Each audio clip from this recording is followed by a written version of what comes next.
എല്ലാവർക്കും വിനീത നമസ്കാരം. സന്ദേശമാല പ്രേക്ഷകർക്ക് എല്ലാവർക്കും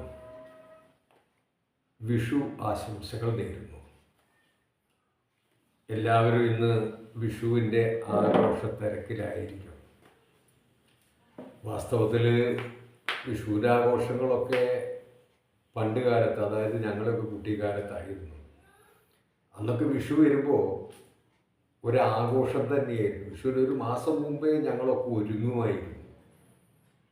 വിഷു വന്നാൽ ഒരു കാച്ചിയ പപ്പടം കിട്ടി, അത് കൂട്ടി പായസമൊക്കെ കൂട്ടി ഊണ് കഴിക്കാലോ എന്നുള്ള ഒരു ധ്വരയില്ലാവും മനസ്സിൽ. അതുപോലെ ഒരു പുതിയ ട്രൗസറും ഷർട്ടും, ആ കാലത്തൊക്കെ ട്രൗസറുകളാണ്, ഹാഫ് ട്രൗസറുകൾ.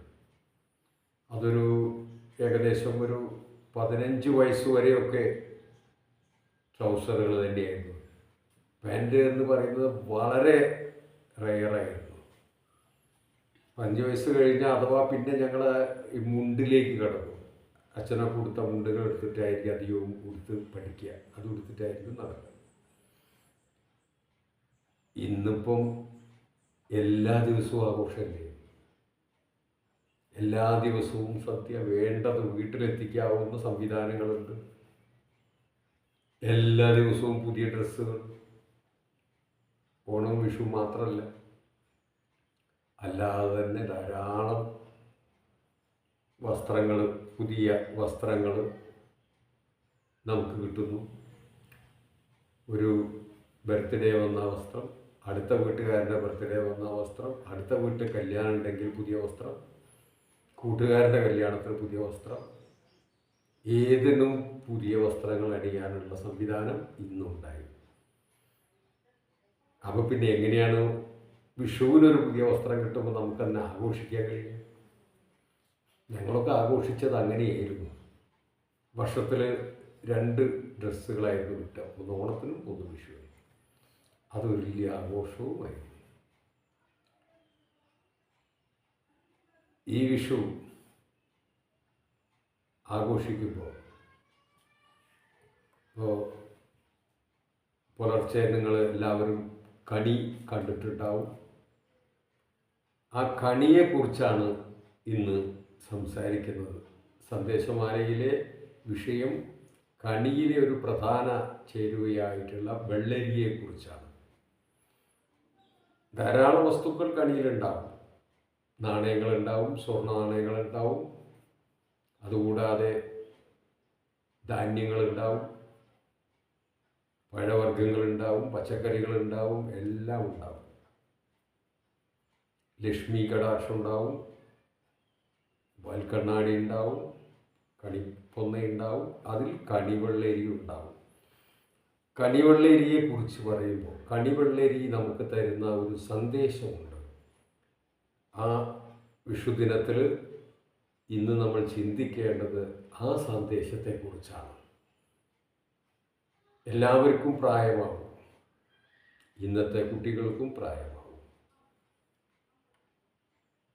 കണിവെള്ളരി സാധാരണ ഈ മലബാർ ഭാഗത്താണ് കണിവെള്ളരി നല്ല ഉരുണ്ട ഷേപ്പിൽ നല്ല സ്വർണ്ണ നിറവുമായിട്ട് കിട്ടുന്നത്.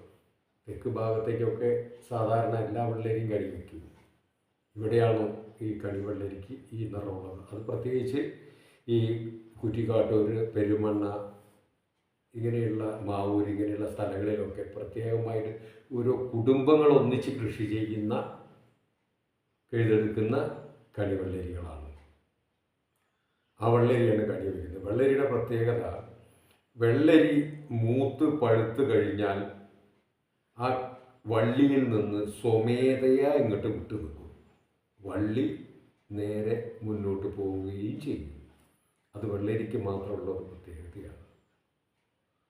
എന്താണ് അതിൽ നിന്ന് നമുക്ക് തരുന്ന ഗുണപാഠം എന്ന് ചോദിച്ചാൽ, പ്രായമായി കഴിഞ്ഞാൽ കണിവെള്ളരി വിട്ടു നിൽക്കുന്നത് പോലെ കുടുംബത്തിൽ നിന്ന് നമ്മൾ ഭരണച്ചുമതലയിൽ നിന്ന് ഇങ്ങനെ ഇങ്ങോട്ട് വിട്ടു നിൽക്കണം. അത് വിട്ടു നിൽക്കാത്തോടത്തോളം കാലം അവിടെ ശാന്തിയും സമാധാനവും ഉണ്ടാവുകയില്ല. ആ കുടുംബത്തിൽ മനസ്സമാധാനം ഉണ്ടാവില്ല. 90 വയസ്സിലും ആ വൃദ്ധൻ്റെ, ആ അച്ഛൻ മുത്തച്ഛൻ്റെ തീരുമാനങ്ങളാണ് അവിടെ നടക്കുന്നതെങ്കിൽ മക്കൾക്ക് എന്ത് പ്രാധാന്യമാണ് ഉണ്ടാവുക? അവിടെയല്ലേ പ്രശ്നങ്ങളൊക്കെ ഉണ്ടാവുന്നത്. അതുകൊണ്ട് ചിന്തിക്കണം. കണിവെള്ളരിയുടെ തത്വം നമ്മൾ മനസ്സിലാക്കണം. ആ വെള്ളരിയിൽ നിന്ന് നമ്മൾ പഠിച്ചെടുക്കേണ്ട, പകർത്തിയെടുക്കേണ്ട ഒരു തത്വമാണ് എനിക്ക് പ്രായമായി, ഇനി മക്കൾ കുടുംബത്തിൽ എന്താണോ ചെയ്യണത് അവർ ചെയ്യട്ടെ എന്ന് വിചാരിച്ച് സ്വമേധയാ ആ ഭരണ ചുമതലയിൽ നിന്ന് നമ്മളിങ്ങോട്ട് മാറി നിൽക്കണം. ഭരണ ചുമതലയൊക്കെ മക്കളായിക്കൊള്ളണം. പക്ഷേ ഞാനിവിടെ ഇങ്ങനെ ഒരു മുറി എടുക്കാൻ പോവുകയാണ്. ആ മോനെ എന്താ വെച്ചാൽ മോൻ്റെ ഇഷ്ടം പോലെ ചെയ്തോ, നിങ്ങൾക്ക് അതിലെ സന്തോഷം, നിങ്ങൾ അങ്ങനെ ചെയ്തോ. മറിച്ച് എന്തിനാ പാടെ മുറി എടുക്കുന്ന ഒരു കാര്യമില്ല, അവിടെ നിന്ന് അത്ര മതി എന്ന് പറയുമ്പോൾ അവിടെ അസ്വസ്ഥതകളുണ്ടാവും, അവൻ്റെ ഭാര്യയ്ക്ക് പ്രശ്നമാവും. ഈ അച്ഛൻ ഒരു കാര്യം സമ്മതിക്കില്ല. ഇതേ നോക്കി, നിങ്ങൾ അച്ഛനെ കൊണ്ട് ഞാൻ പൊറുതി മുട്ടിയിരിക്കുകയാണ് കേട്ടോ, അല്ലെങ്കിൽ നിങ്ങൾ അമ്മയെ കൊണ്ട് ഞാൻ പൊറുതി മുട്ടി ഇരിക്കുകയാണ് കേട്ടോ, ഇത് പറയിപ്പിക്കാതെ. ആണായാലും പെണ്ണായാലും 60 വയസ്സ് കഴിഞ്ഞാൽ മെല്ലെ ഇങ്ങോട്ട് മാറി നിന്ന് അവിടുത്തെ പേരക്കുട്ടികളെയും കളിപ്പിച്ച് മരുമകൾ വന്നു, ഒരു അമ്മ ഞാൻ ഇന്ന് ഇന്ന കറി ഉണ്ടാക്കണം, ആ മോൾ എന്താ വെച്ചാൽ ഉണ്ടാക്കിക്കോളും. ഇത്ര സുഖമുണ്ട്. അവളെന്നും അമ്മയോട് ചോദിച്ചുകൊണ്ടിരിക്കും, അമ്മയോട് ചോദിച്ചുകൊണ്ടേയിരിക്കും. അതുപോലെ മകൻ എന്നും ഏത് കാര്യം ചെയ്യണം അച്ഛനോട് ചോദിച്ചുകൊണ്ടിരിക്കും. അച്ഛൻ തടസ്സം പറയില്ലല്ലോ. വെള്ളേരി തരുന്ന പാഠം ഈ ഒരു ഗുണമാണ്. നമ്മൾ അതിൽ നിന്ന് ഇങ്ങനെ ഇങ്ങോട്ട് മാറി നിൽക്കണം. ഭരണചുമതലയിൽ നിന്ന് മാറി നിന്നുകൊണ്ട് കുടുംബത്തിൽ ശാന്തിയും സമാധാനവും ഉണ്ടാക്കാനാണ് ഈ വെള്ളരി നമുക്ക് തരുന്ന പാഠം. അത് ഉൾക്കൊണ്ടുകൊണ്ട് ഇന്നത്തെ ഈ വിഷു വളരെ ആനന്ദകരമാവട്ടെ എന്ന് മാത്രം പറഞ്ഞുകൊണ്ട് ഈ സന്ദേശമാല